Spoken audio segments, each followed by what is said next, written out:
Dear members of Sutton Coldfield Golf Club, firstly, I hope that you are all in good health and are safe in these extraordinary times.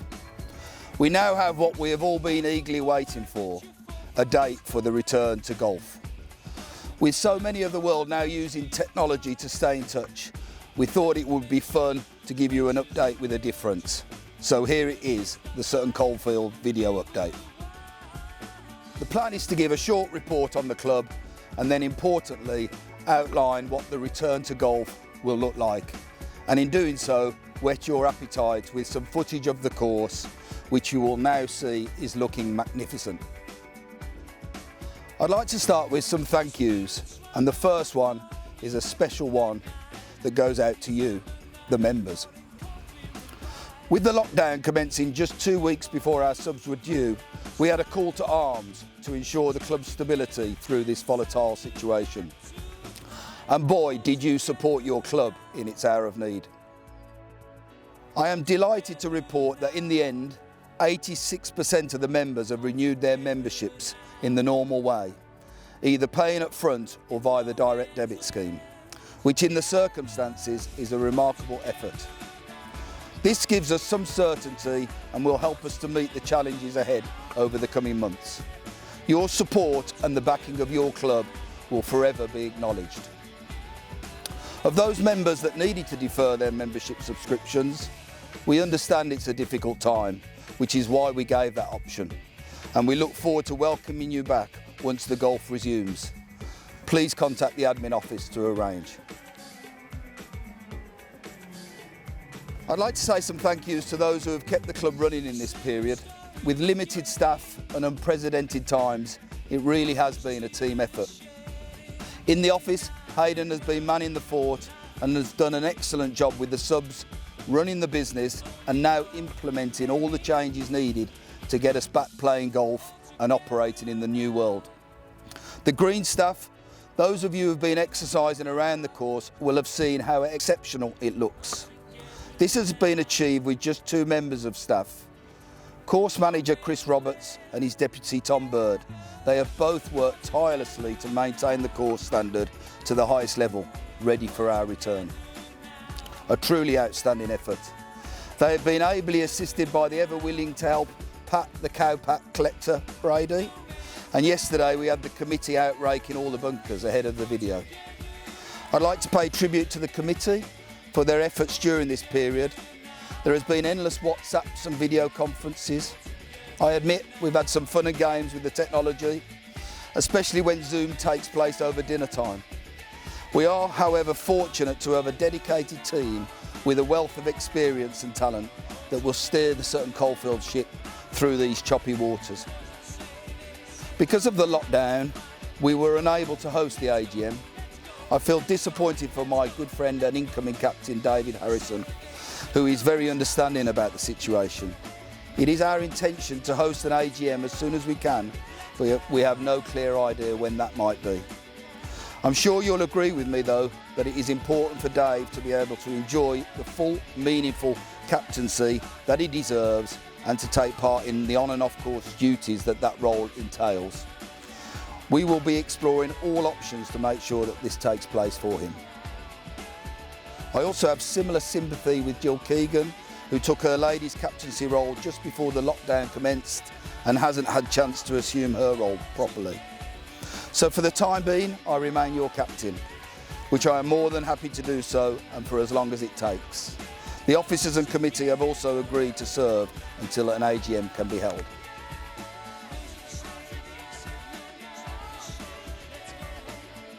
They say crisis brings out the best in people, and that has certainly been the case at this club, with a number of good news stories and acts of kindness.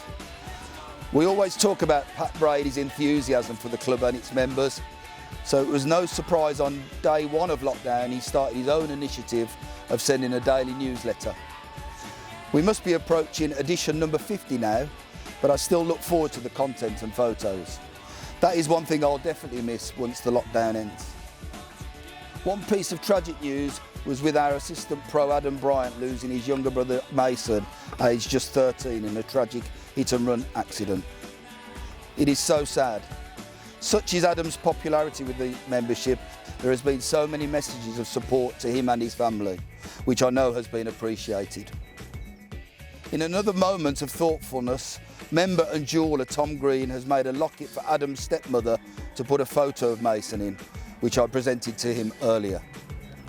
We as a club will be looking for ways to help Adam's funding through his PGA professional training and hope the membership will support this initiative.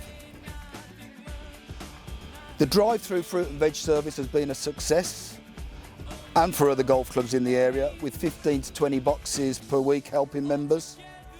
Hayden received a call from the contractors struggling to get around the NEC whilst constructing the NHS Nightingale Hospital. At short notice we lent 3 buggies to help them, and it featured in some golf publications. Let's hope that that is a hospital that never gets opened fully.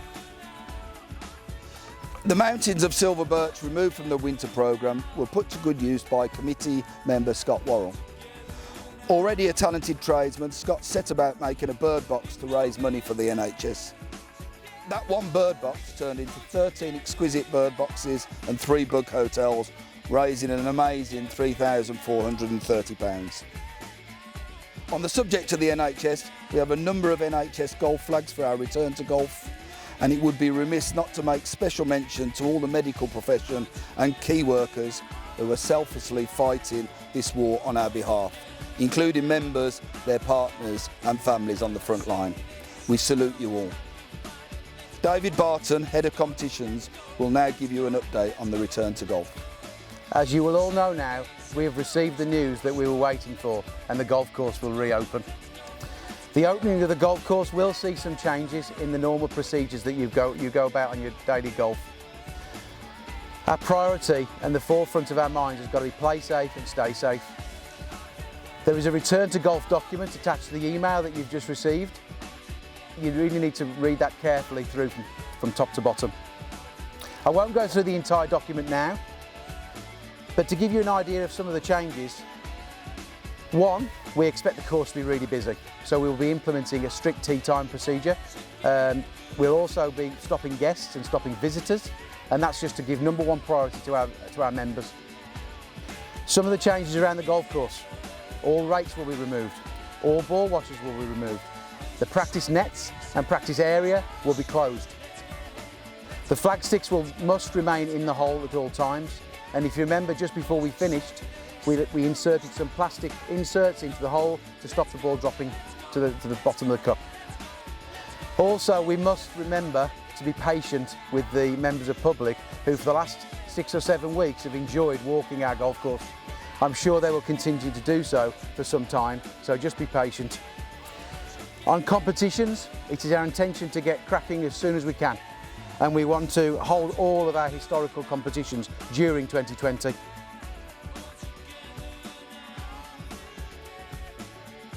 There are also, due to the rates being removed, there are also some changes in some of the general rules of golf. Unfortunately, we've got our European Tour professional Rob Rock on hand, who will be talking you through one of the rule changes down at the third. Hello everyone. Right, this is your new bunker. The team have done a fantastic job on these traps. They look excellent. This is really what your Heathland bunkers should look like. We've got one on the right hand side and we've got some down on 4 as well. Expect more of these to come as well, because this is really what your course should look like. They're a bit rough around the edges, and that's really to match all the surrounding lumps and bumps on the course. And you've got new sand and slightly different faces to them. But this is your classic design, and I'm really impressed, so I think they've done a great job.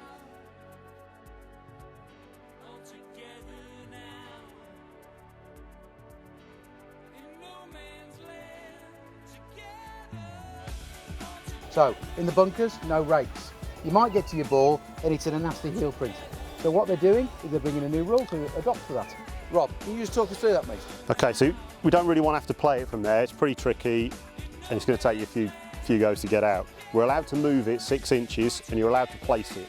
So going to your nearest point that's reasonable, which would be like that, you just place it in a decent line and carry on from there. You don't want to drop it because it's going to plug, it's going to make it worse.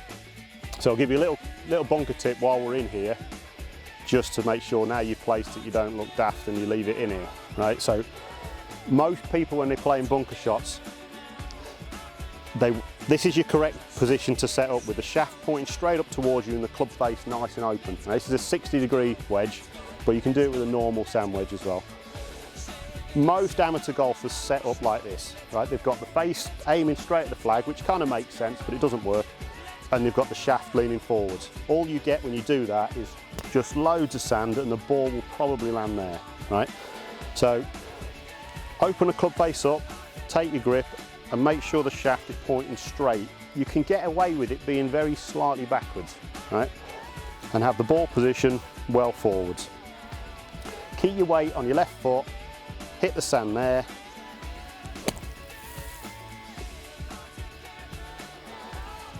Right, when you've played your shot, you need to rake it over with your feet or your club so it's something decent and you're not leaving too many heel prints for the next player. Through 2 world wars and a Spanish flu pandemic, the unyielding spirit of our club has retained great social and golfing traditions. And although we will have to be patient to resurrect our clubhouse activities, we are returning to playing golf on our wonderful course, both casually and competitively. The Return to Golf document will tell us how to do this. Please, play safe, stay safe.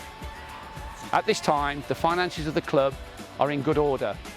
Once we start back playing golf, I will again review where we are and look at what we can expect over the coming months. I assure you that I will be prudent regarding the finances given the near future uncertainty and will endeavour to ensure whatever the circumstances, the club is protected. First and foremost, and most importantly, I believe that we've all stayed safe and healthy over the last few weeks, and we will continue to do so, I'm sure, when we start playing golf again in the Play Safe, Stay Safe initiative. Playing might not be the same without the bar afterwards, but our loyal membership gives us great value and opportunity to see friends once again and exercise through playing social and competitive golf on our fantastic course. My captain's year is on the back burner for now, but before the secret's out, I would like to introduce to you my vice captain, Mark Alsop. Mark has been a great serving member at the club since 2003, and for the last 3 years has served on committee, doing great work with George Patterson on memberships, returning well over 100 new members to this golf club. I'm sure you'll join me in wishing him well. So without further ado, I'll hand you over to your vice. Thanks, Dave. It'll be a great honour to be your vice captain. I know that you'll do a fantastic job. In the meantime, I can't wait to get back out on the course again. I'm sure that we'll all be considerate to our fellow members when using the new booking system. We need to make sure that everybody can get a game. I also know that we'll need to be patient with members of the public out walking the course. After all, they've had it to themselves during lockdown. On behalf of the club, I'd like to thank the captain, the officers, the committee, Hayden, Pat and Adam, Chris and the Green staff, and all employees of the golf club for their hard work and commitment over the past year. I'd also like to thank all of the members for their support during these unprecedented times. A big thank you to all. I hope that you've enjoyed the video update. I don't think we are quite at BAFTA standard just yet, but as you will have seen, some of the costumes have shrunk during the lockdown and the hair and makeup department never showed up. We do, however, look forward to welcoming you all back playing golf at Sutton Coldfield. It is our aim to be able to continue with the progression of the golf club and its ambitious plans and projects. There will of course be some serious challenges for us to face, but you don't get to 131 years young without overcoming these challenges, which I know we will all do all together. Play safe, stay safe.